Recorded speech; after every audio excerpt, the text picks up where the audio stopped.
Hello everyone. तो लक्ष्य 5 हम लोग कवर कर रहे थे और इसमें लास्ट टॉपिक हमने जो कवर किया था वो है न्यू एजुकेशन पॉलिसी। ठीक है, इस वीडियो में पहला जो हमारा टॉपिक है वो है आत्मनिर्भर भारत अभियान। तो देखिए, आत्मनिर्भर भारत अभियान नाम से ही समझ में आ रहा है कि जो भारत है वो एक ऐसा अभियान चला रहा है जिससे हमारे लोग हम लोग आत्मनिर्भर हो सकें। ठीक है ना। तो इसमें क्या है कि देखिए, कोविड-19 की वजह से पूरे विश्व में, भारत की बात नहीं की जा रही है, पूरे विश्व में ऐसी लगभग हर जगह एक ही तरीके की सिचुएशन नज़र आ रही है। जो क्या है, बहुत सारी कंट्रीज़ ने लॉकडाउन फॉलो किया है कोविड-19 की वजह से, सोशल डिस्टेंसिंग को फॉलो किया गया है। जितनी भी औद्योगिक गतिविधियां हैं, ठीक है ना, जो इंडस्ट्रियल जितनी भी एक्टिविटीज़ हैं वो बंद कर दी गई। ठीक है, देश में एक देश से दूसरे देश में आवागमन बंद कर दिया गया। आयात निर्यात में जो है आयात निर्यात में भी स्लो डाउन हुआ। आर्थिक जो है मंदी, एक तरीके से इकोनॉमिक स्लो डाउन पूरा हो गया। ठीक है, माइग्रेशनल ट्रेंड देखने को मिले, चाहे वो स्टेट टू स्टेट हो, चाहे वो स्टेट टू एक कंट्री से दूसरे कंट्री का ट्रेंड हो। ठीक है, तो इस तरीके से कहीं कहीं लॉकडाउन में छूट भी दी गई। लेकिन अगर हम देखें तो ये सिचुएशन एक नहीं सारी कंट्रीज के साथ थी। ऐसे में अगर हम इंडिया की बात करें तो वर्ल्ड बैंक ने इंडिया का जो ग्रोथ रेट है वो 2.8 आंका है। ठीक है, उन्होंने माना है कि इंडिया का जो ग्रोथ रेट रहने वाला है वो 2.8, जो कि बहुत कम है। तो इस ग्रोथ रेट को देखते हुए, इस स्लो डाउन को देखते हुए प्रधानमंत्री मोदी ने 20 लाख करोड़ रुपए का पैकेज की घोषणा की है। ठीक है, उन्होंने जो है 20 लाख करोड़ रुपए के पैकेज की घोषणा की है। किस लिए घोषणा की है? ताकि डिफरेंट सेक्टर्स को हम और थोड़ा सा पुश कर पाएं, वो थोड़ा सा और वो ग्रोथ कर पाएं, ताकि ओवरऑल जो इकोनॉमिक ग्रोथ है वो जो है एक सही दिशा में जा पाए। ठीक है, अदरवाइज जो ग्रोथ रेट जब बहुत कम होगी तो हमारी इकोनॉमी स्लो डाउन होगी। जो आपका सोशल जो लोगों की जो लिविंग स्टैंडर्ड है वो जो है उस पर प्रभाव पड़ेगा। हमने जो प्रयास किया है सस्टेनेबल डेवलपमेंट में, बहुत सारी जो कोशिशें हैं हमारी इंडिया में, उसको पहुंचने तक वहाँ हम नहीं पहुंच पाएंगे। जो पावर्टी है, पावर्टी रिड्यूस नहीं हो पाएगी। पावर्टी एक बहुत बड़ा चैलेंज है इंडिया के लिए।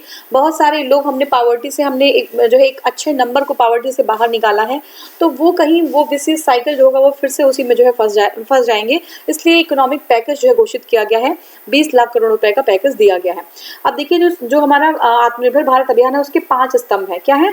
5 जो है उसके पिलर्स हैं। पहला तो क्या है? इकोनॉमी मतलब होता है इकोनॉमी को बूस्ट करना। ठीक है, इस इकोनॉमी को बूस्ट करने के लिए डिफरेंट वेज हैं, अभी हम देखेंगे इसको। इंफ्रास्ट्रक्चर को डेवलप करना, इंफ्रास्ट्रक्चर डेवलप होगा तभी कोई एक्टिविटीज कर पाएंगे, तो इंफ्रास्ट्रक्चर डेवलप करना बहुत बड़ी बात होती है। एक होता है टेक्नोलॉजी। तो देखिए, अगर टेक्नोलॉजी हम किसी बाहर देश से टेक्नोलॉजी इंपोर्ट कर रहे हैं तो हमें उसके बदले जो है उनको फॉरेन एक्सचेंज मनी देना पड़ेगा। ठीक है, तो हमारी इकोनॉमी के लिए बेटर ये होता है कि हम टेक्नोलॉजी को खुद डेवलप कर पाएँ, रिसर्च के थ्रू और डेवलपमेंट के थ्रू। ठीक है, एक टेक्नोलॉजी हम खुद डेवलप करें, तो टेक्नोलॉजी को बूस्ट करना। और दूसरा है वाइब्रेंट डेमोग्राफी। ठीक है, वाइब्रेंट डेमोग्राफी गतिशील जनसांख्यिकी है। ठीक है, नेक्स्ट हमारा है डिमांड मतलब डिमांड जनरेट करना। अगर ये सारी सिचुएशन रहेगी तो डिमांड जो है, लोगों का डिमांड जनरेट नहीं हो पाएगा। लोग डिमांड, क्योंकि उनके पास हाथ में खुद नहीं रहेगा कुछ, तो कैसे वो डिमांड किसी चीज़ के लिए करेंगे। तो इसलिए इकोनॉमी का बूस्ट होना बहुत ज़रूरी है, ताकि आम लोगों के हाथ में, आम लोगों के पॉकेट में कुछ पैसे पहुंच सके, ताकि वो जो है जो मांग है उसको जो है फिर से जनरेट कर पाए। ठीक है, तो ये हमारे 5 स्तंभ हुए। कौन कौन से? Economy, infrastructure, technology, vibrant demography और डिमांड। ठीक है, अब देखिए, जो हमारा आत्मनिर्भर भारत अभियान है उसमें गवर्नमेंट ने कुछ अटेम्प्ट्स किए हैं। ठीक है, अटेम्प्ट्स किस लिए अटेम्प्ट्स किए हैं? जो आत्मनिर्भर भारत है उसको बनाने के लिए गवर्नमेंट ने बहुत सारी कोशिशें की हैं। तो देखिए, पहला तो हमारा है एग्रीकल्चर के फील्ड में क्या जो है चीज़ें किया है गवर्नमेंट ऑफ इंडिया ने। तो देखिए, कृषि के जो बुनियादी ढांचे हैं उसको बेहतर करना है। ठीक है, बुनियादी ढांचे को बेहतर करना, सब कुछ यहाँ पे लिखा हुआ है, शॉर्ट में लिखा हुआ है। आपको ऐसे ही शॉर्ट में समझना है, क्योंकि एग्जाम में आप अगर मेंस है तो एलाबोरेट कर पाएंगे, और अगर प्री है तो आपको इतना डाटा आइडिया लग जाएगा कि हमें कौन सी चीज़ें जो है आनी है, कौन सी नहीं। जैसे मैंने क्वेश्चन देखा अभी जो है पेपर मेरे पास आया है आरओ का, उसमें था कि कुछ योजनाएं दी हुई थी और लिखा हुआ था कि इस ईयर में कौन सी योजनाओं में जो है धन को और लगाया गया है या किसमें कम किया गया। ऐसा ही कुछ क्वेश्चन था, कम किया गया है, लगाया गया है। तो देखिए, उसमें तो मुझे लग रहा है कि सारी योजनाओं में जो हमने अभी जो है कवर भी किया था, अभी मनरेगा तो अभी हम लोगों ने कल ही देखा है कि उसमें जो है जो मनरेगा है और भी जो है उसमें सब में जो है धन की बढ़ोतरी की गई है, उसमें सब में जो है फंडिंग और ज़्यादा बढ़ाई गई है। ठीक है, तो कुछ क्वेश्चंस डिस्प्यूटेड थे उसमें, इसलिए बहुत ध्यान से समझिएगा, देखिएगा कहीं अपने से कोई गलती ना हो जाए। ठीक है ना। तो एग्रीकल्चर की बात करें तो देखिए एग्रीकल्चर में बुनियादी ढांचे को मजबूत करने की बात की गई है और 1 लाख करोड़ रुपए इंफ्रास्ट्रक्चर फंड की घोषणा की गई है। ठीक है, 1 लाख करोड़ रुपए की एग्रीकल्चर इंफ्रास्ट्रक्चर फंड की घोषणा की गई ताकि एग्रीकल्चर की इंफ्रास्ट्रक्चर को बूस्ट किया जा सके। दूसरा है खाद्य वस्तुओं को आवश्यक सूची में शामिल करने की बात की गई है। अब कैसे की गई है तो देखिए आवश्यक वस्तु अधिनियम में संशोधन करके जो खाद्य वस्तुएं हैं उनको आवश्यक जो है वस्तुओं की सूची में डालना जाना चाहिए। दूसरी चीज है लोकल फॉर वोकल।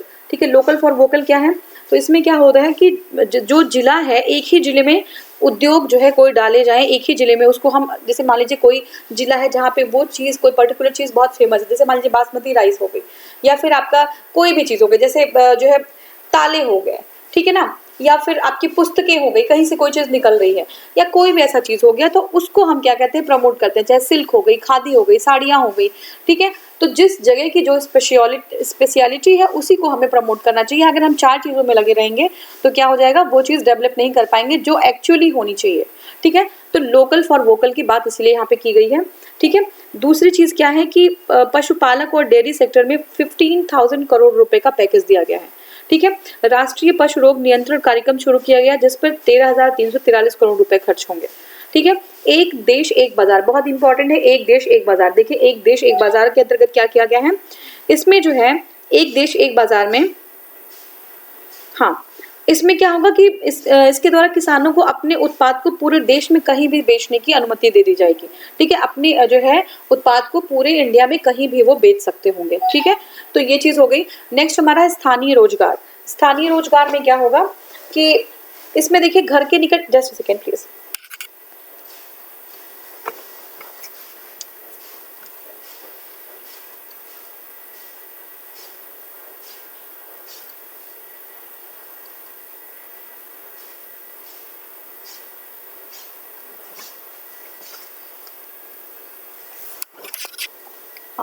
देखिए स्थानीय रोजगार में क्या है कि घर के निकटतम, ठीक है, घर के आसपास ही कोई ऐसा रोजगार देना चाहिए जिससे जो है गरीब, इसको एक्चुअली देखिए ये गरीब कल्याण रोजगार अभियान का भी एक जो है आपका पॉइंट है कि घर जो है उसके अगल बगल ही कहीं रोजगार अगर मिल जाए या आसपास ही कहीं रोजगार मिल जाए तो लोगों को माइग्रेट नहीं होना पड़ेगा, एक जगह से दूसरी जगह जाना नहीं पड़ेगा। ठीक है, तो कामगारों को घर के निकट काम उपलब्ध कराने के लिए गरीब कल्याण रोजगार अभियान खोला गया। ठीक है, क्या, गरीब कल्याण रोजगार अभियान। दूसरा हमारा क्या है कि 2020-21 के दौरान मनरेगा के आवंटन को बढ़ाकर, देखिए यहाँ पे भी है यही, ठीक है, मनरेगा के आवंटन को बढ़ाया गया। ठीक है, मनरेगा के आवंटन को बढ़ाया गया, जबकि शायद आंसर की जो आई होगी आप लोग की, कुछ लोग बता रहे थे कि इसमें आवंटन को मनरेगा वाला ही शायद घटाने का बताया कि उसमें घटा है, लेकिन मनरेगा में आवंटन को बढ़ाया गया है। देखिए यहाँ पे भी क्लियरली विजिबल है ये चीज।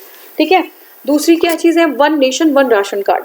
ठीक है, एक नेशन एक राशन कार्ड की बात की गई है कि एक नेशन में, एक राष्ट्र में एक राशन कार्ड हो। हमने ऑलरेडी ये चीजें कवर की हैं।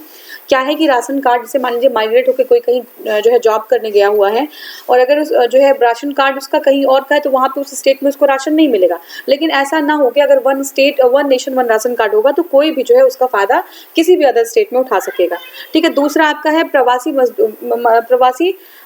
मजदूरी राशन। इसमें क्या है, वन नेशन वन, अच्छा हाँ, प्रवासी मजदूरों को जो है राशन प्रोवाइड हो सकेगा एक नेशन एक राशन कार्ड में।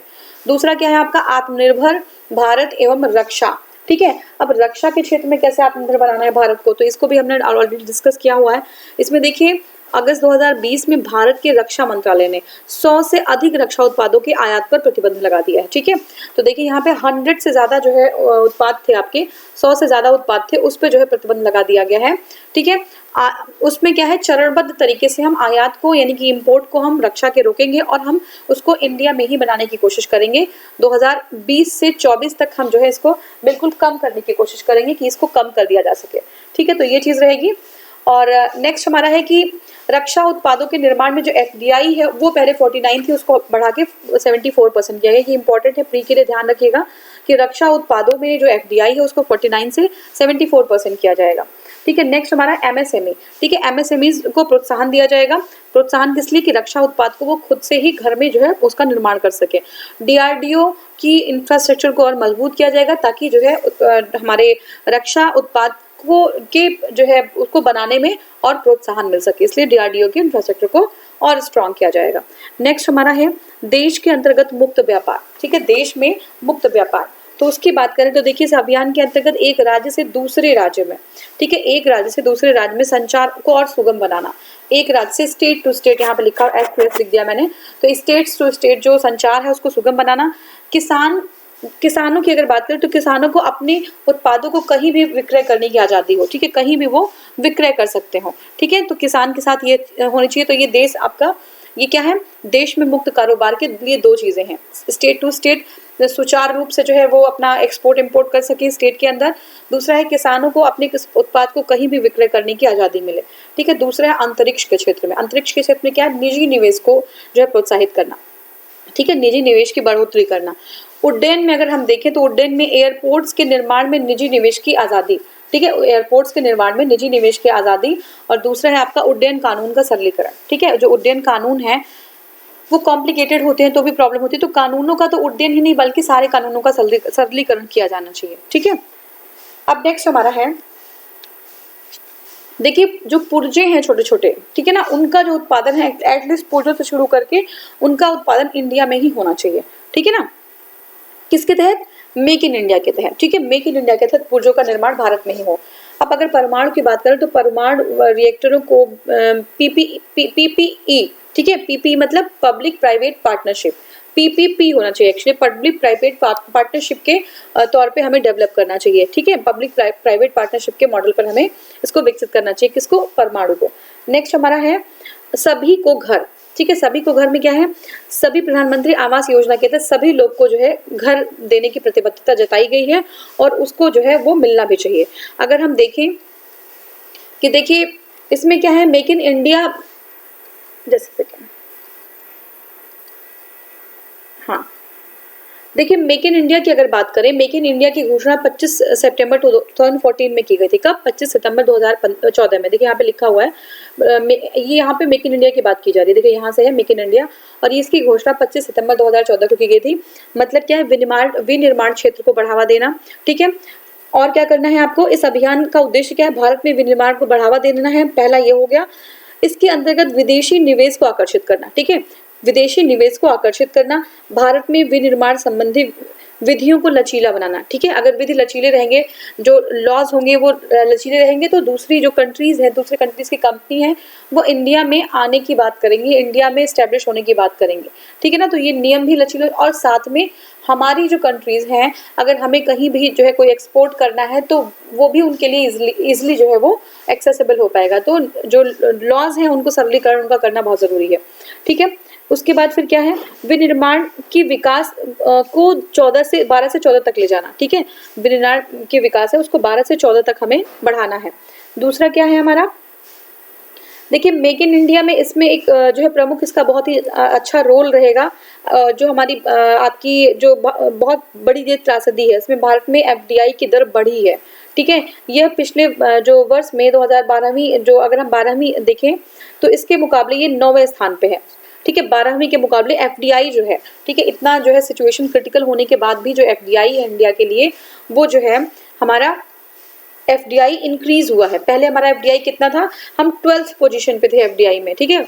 जो हमारा फॉरेन डायरेक्ट इन्वेस्टमेंट हो रहा था वो हम 12वें पोजीशन में थे, लेकिन जो एफडीआई हमारी बढ़ी है, अब हम जो है 9वें पे आ गए हैं, ठीक है। तो 2012 नहीं है, मैं गलती से मेरे मुंह से निकल गया, तो आप समझ लीजिएगा कि इसके पहले वाले वर्ष में 12वीं जो है पोजीशन थी हमारी एफडीआई में। एफडीआई मतलब फॉरेन डायरेक्ट इन्वेस्टमेंट, हमारी कंट्रीज में लोग कितना इन्वेस्ट करना चाह रहे हैं डिफरेंट सेक्टर्स में। तो पहले 12 थी और अब 9वीं हो गई, हम इम्प्रूव कर रहे हैं धीरे धीरे, ठीक है। तो ये चीज़ हमारा पहला हो गया। दूसरा हमारा बोडो समझौता, ठीक है। तो बोडो समझौता क्या है देखते हैं।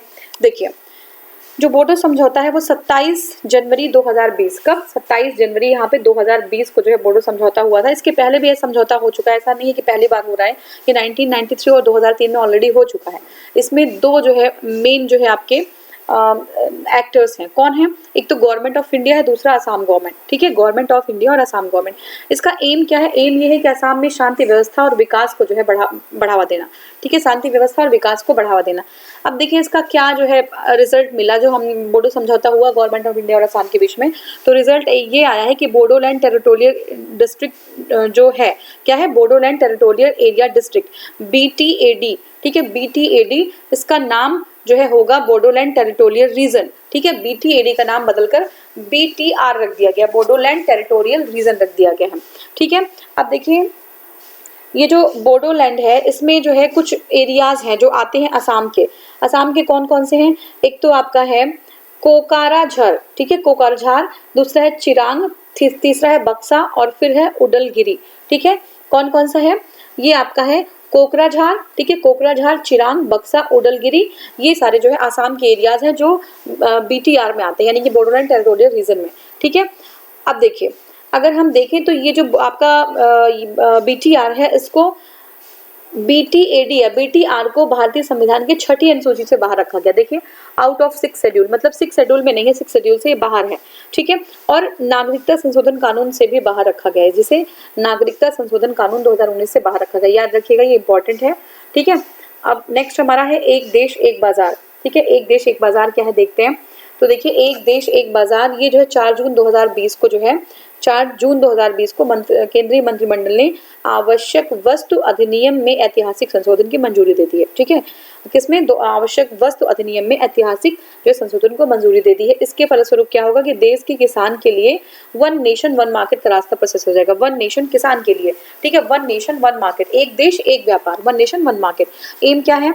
जो पर्याप्त प्रसंस्करण सुविधाएं उपलब्ध कराना, ठीक है, पर्याप्त प्रसंस्करण सुविधाएं उपलब्ध कराना, शीघ्र जो है नष्ट हो जाने वाली जो पेरिशेबल गुड्स हैं, किसकी कृषि उपज हैं, उनको नुकसान पहुंचाने से रोकना, यानी कम करना उनका नुकसान या खत्म करना, कोल्ड स्टोरेज पर जो है विशेष प्रबंध करना, ठीक है, मॉडर्नाइजेशन करना किसकी? सप्लाई चेन मैनेजमेंट की, ठीक है, उसको मॉडर्नाइज कर देना, मुक्त व्यापार को बढ़ावा देना, फ्री ट्रेड को बढ़ावा देना, ठीक है।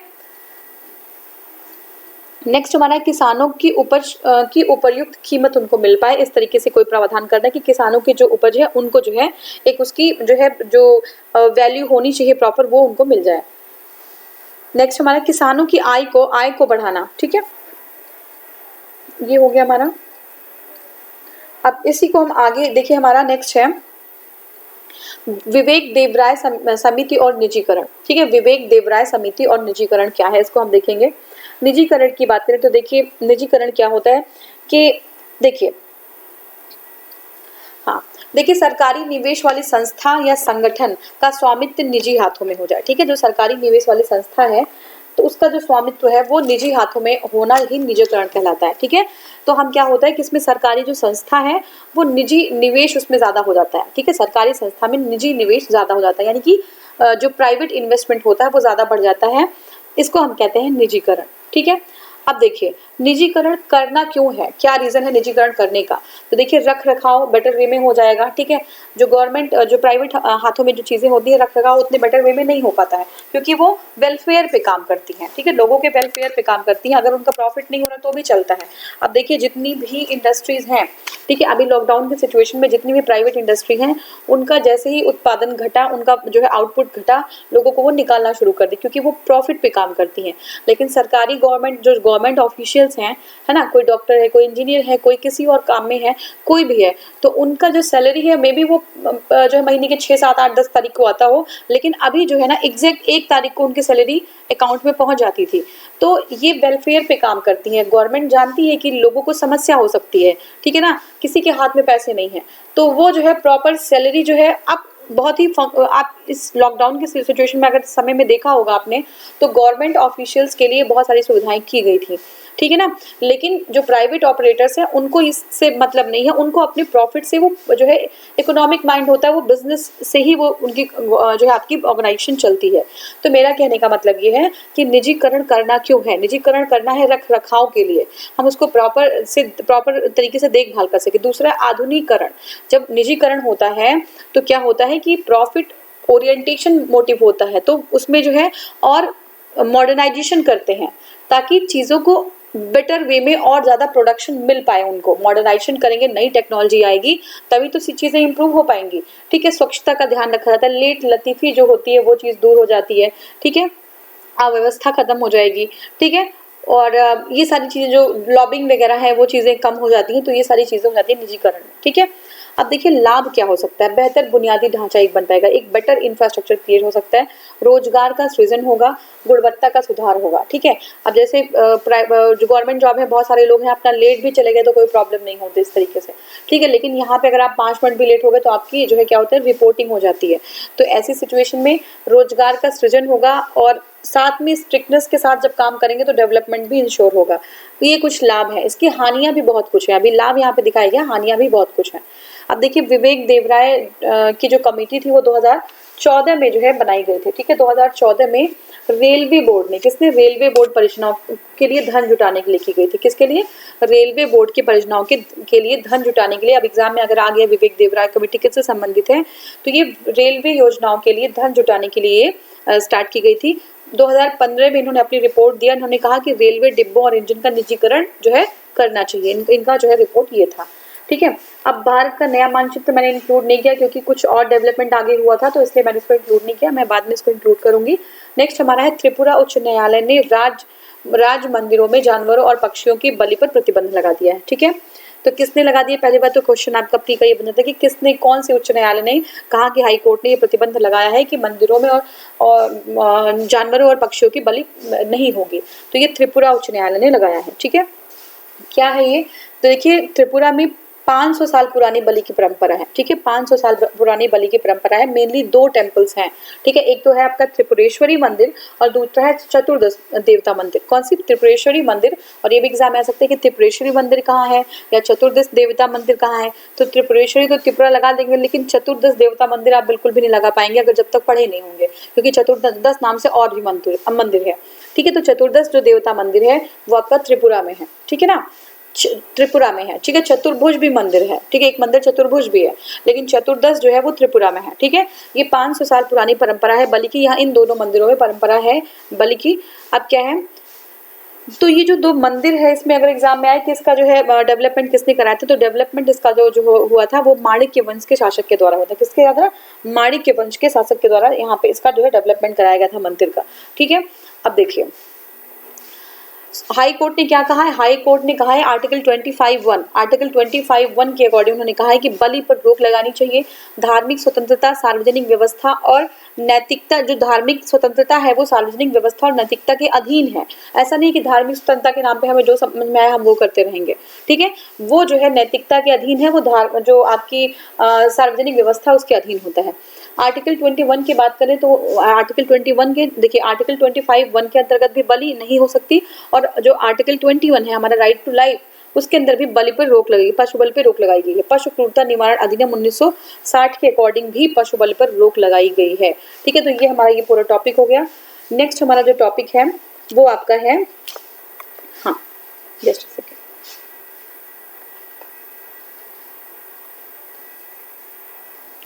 ठीक है, तो नेक्स्ट हमारा है आपका एनआरसी। ठीक है, एनआरसी, एनसीआर और सीसीए, ये क्या चीज़ें हैं ये हमें जानना है। एनआरसी, एनसीआर और सीएए क्या है। ठीक है, तो इसमें बहुत कंफ्यूजन होता है लोगों को, एक बार आप ध्यान से सुन लीजिएगा, सारी कंफ्यूजन खत्म हो जाएगी, फिर ये चीज़ आपको बाद में परेशान नहीं करेगी।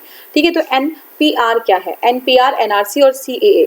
ठीक है, एनपीआर क्या है, राष्ट्रीय जनसंख्या रजिस्टर है। ठीक है, नेशनल पॉपुलेशन रजिस्टर है। इसमें है देश के निवासियों की एक सूची होती है। ये क्या होती है, देश में निवासियों, सिटीजन नहीं कहा है हमने। ठीक है, निवासियों की सूची, जो निवास कर रहे हैं उनकी सूची होती है ये। ठीक है, एनसीआर, जो देश में लोग जो निवास कर रहे हैं उनकी एक सूची होती है। अब ये है सामान्य निवासी। सामान्य निवासी, इसमें एक जो है आपका क्लॉज है सामान्य निवासी का। सामान्य निवासी कौन होते हैं, जो 6 महीने तक किसी कंट्री में रह रहे हो। ठीक है, या 6 महीने आगे भी रहने की उनकी जो है मंशा हो, तो ये सामान्य निवासी हो गया। इसमें विदेशियों को भी इंक्लूड किया था। अगर 6 महीने से कोई विदेशी हमारे इंडिया में रह रहा है तो सामान्य निवासी है वो भारत का, तो वो किस में आएगा, नेशनल पॉपुलेशन रजिस्टर में आएगा, राष्ट्रीय जनसंख्या रजिस्टर में उसको नोट किया जाएगा। ठीक है ना, दूसरा क्या है कि राष्ट्रीय कानून 1995 में वर्ष 2003 में एनपीआर जोड़ा गया, ठीक है। राष्ट्रीय कानून 1955 में अगर हम देखें तो 1955 का जो नागरिकता कानून है, ठीक है, उसमें 2003 में एनपीआर जोड़ दिया गया। एनपीआर मतलब होता है जो सामान्य निवासी का क्लॉज था कि 6 महीने तक यहाँ कोई रहता तो उसका विवरण होना चाहिए रजिस्टर में, ये चीज जोड़ दिया गया। अब इसका एम क्या है? इसका एम है कि किसी की पहचान करना और किसी के बारे में जानकारी लेना, ठीक है ना, कि कौन रह रहा है, कौन रह के चला गया, ये चीजें हमें पता होनी चाहिए। दूसरा हमारा क्या है? एनपीआर, ये समझ गए, नेशनल जो है पॉपुलेशन रजिस्टर या फिर राष्ट्रीय जनसंख्या रजिस्टर। ये जो है ये है कि एक हमें पहचान करने के लिए अब एग्जाम में आ गया कि सामान्य निवासी किस में है, एनपीआर में है, एनसीआर में, सीए में है, तो एनपीआर में है। ये एनसीआर क्या होता है? राष्ट्रीय नागरिक रजिस्टर। ये आपका राष्ट्रीय नागरिक रजिस्टर है। अभी जनसंख्या रजिस्टर था, लेकिन अभी जनसंख्या से क्या हो गया? ये नागरिक रजिस्टर की बात कर रहे हैं, राष्ट्रीय नागरिक रजिस्टर। इसमें सभी भारतीय नागरिकों को, ठीक है, सभी भारतीय नागरिकों का, भारतीय नागरिकों की बात कर रहे हैं, सभी यहाँ पे देशवासियों की बात कर रहा था, यहाँ पे सभी भारतीय नागरिकों का विवरण होता है।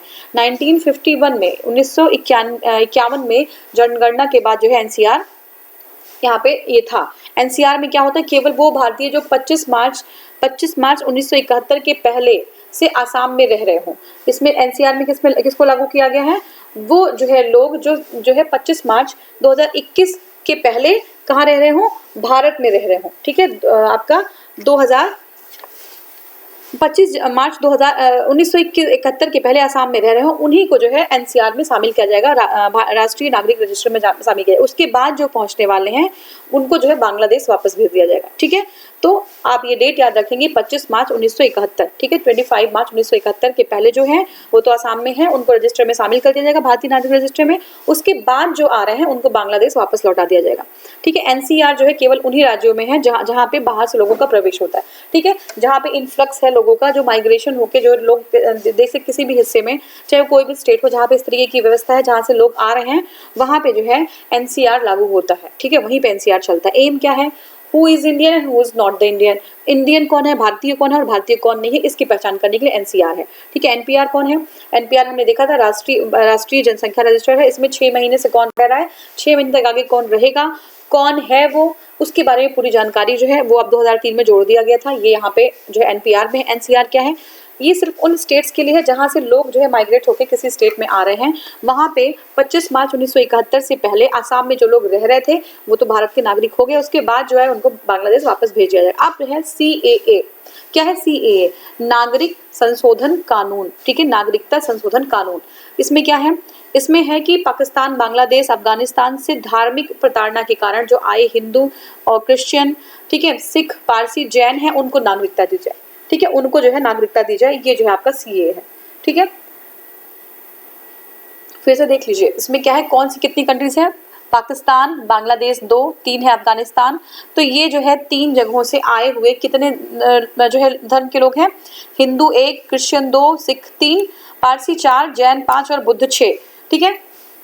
3 कंट्री से आए हुए 6 रिलीजन के लोग होंगे, उनको नागरिकता देने का प्रावधान किया गया है CEA में, ठीक है, CAA में। तो ये हमारा था NPR, NRC और CAA, ठीक है।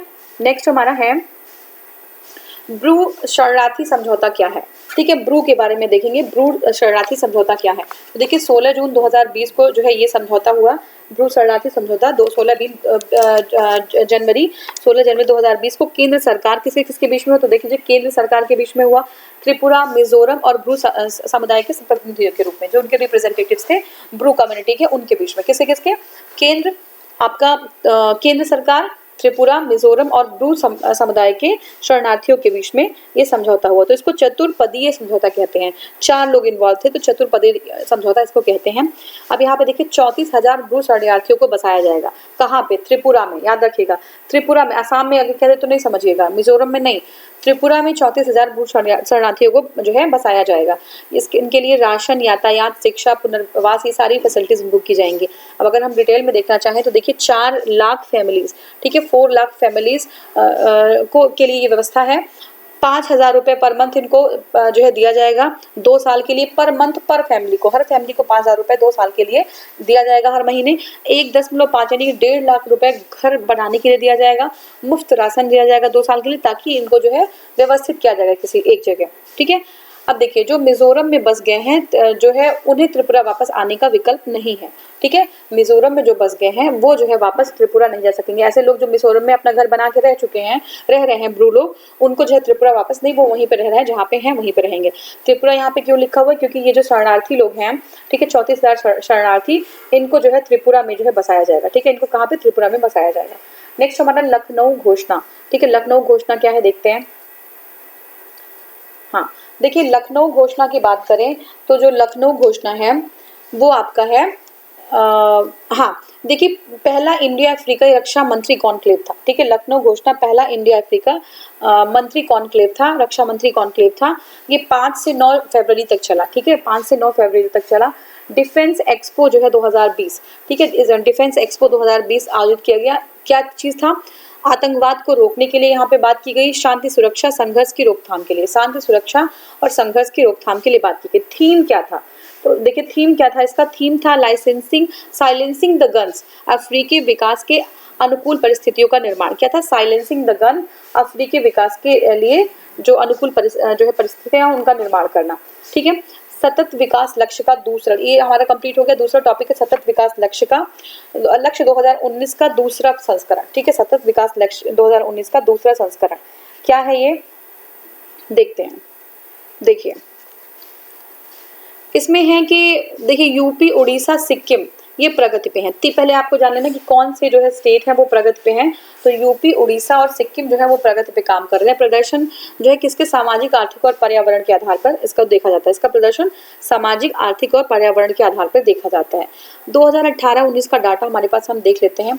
तो देखिए जो है राज्यों की रैंकिंग के हिसाब से 2018 में केरल और हिमाचल प्रदेश टॉप पे थे, ठीक है, केरल, हिमाचल प्रदेश और तमिलनाडु, ठीक है, केरल, हिमाचल प्रदेश और तमिलनाडु टॉप पे थे। 2019 में केरल और हिमाचल प्रदेश हैं।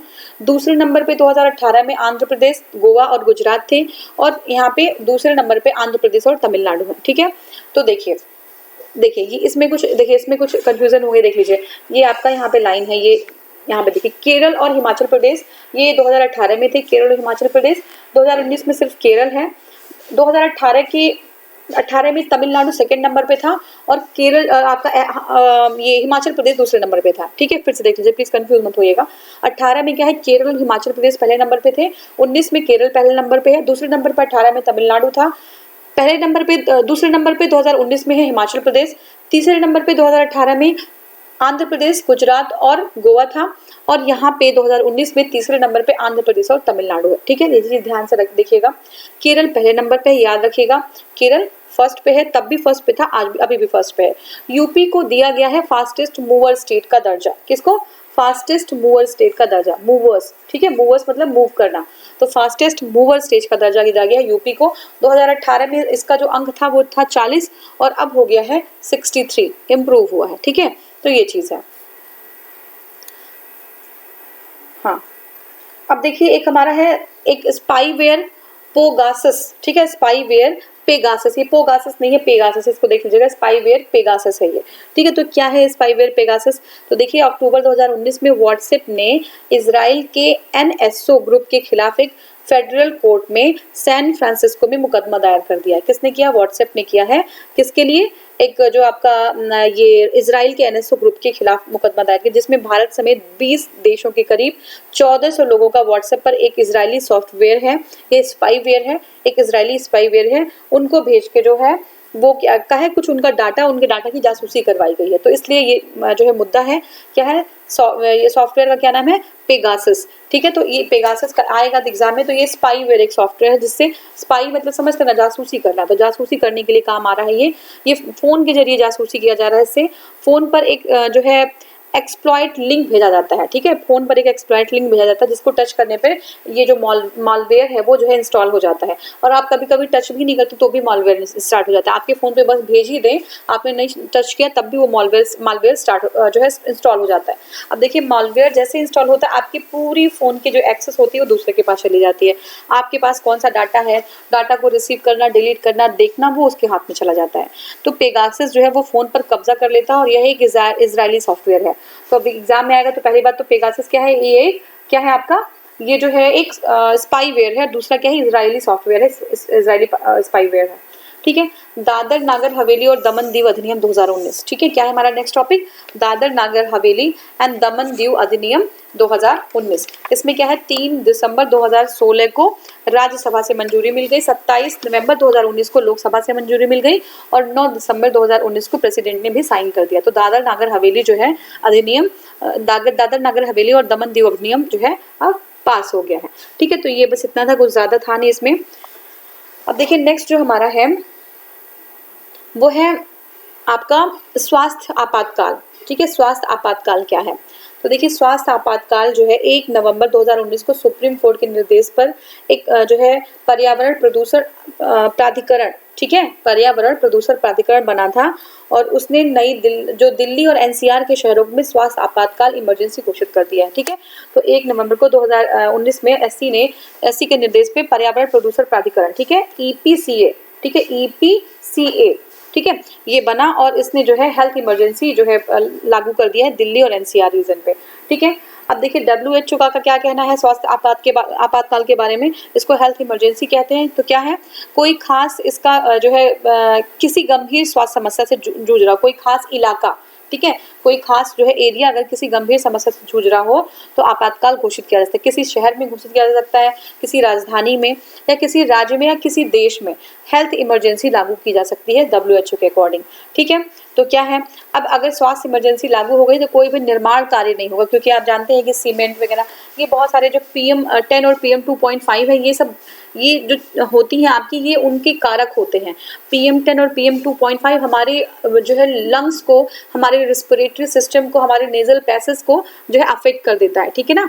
तो जो PM10 होता है हमारा अपर, जो हमारा पार्ट होता है रिस्पिरेटरी सिस्टम का अपर पार्ट होता है, उसको इफेक्ट कर देता है। और PM 2.5 और घातक होता है, वो हमारे लंग्स को जो है उस पर बहुत नुकसान कर देता है। तो जो आपका निर्माण कार्य है उस पर रोक लगा दी जाता है, आतिशबाजी पे रोक लगा दिया जाता है और डीजल जनरेटर जो यूज़ करते हैं, लाइट नहीं होती तो जनरेटर का यूज़ करता है तो उस पर भी रोक लगा दी जाती है। तो ये सारी चीज़ें हैं, ठीक है, ये हमने कवर किया। आगे वाले वीडियोज़ में हम आगे के कुछ टॉपिक्स हैं उनको कवर करेंगे। अभी हम राष्ट्रीय कर रहे हैं, ठीक है। तो मोस्ट प्रोबेबली 1-2 वीडियो में राष्ट्रीय खत्म हो जाएगा, फिर इंटरनेशनल पे हम आएंगे। Thank you so much for watching.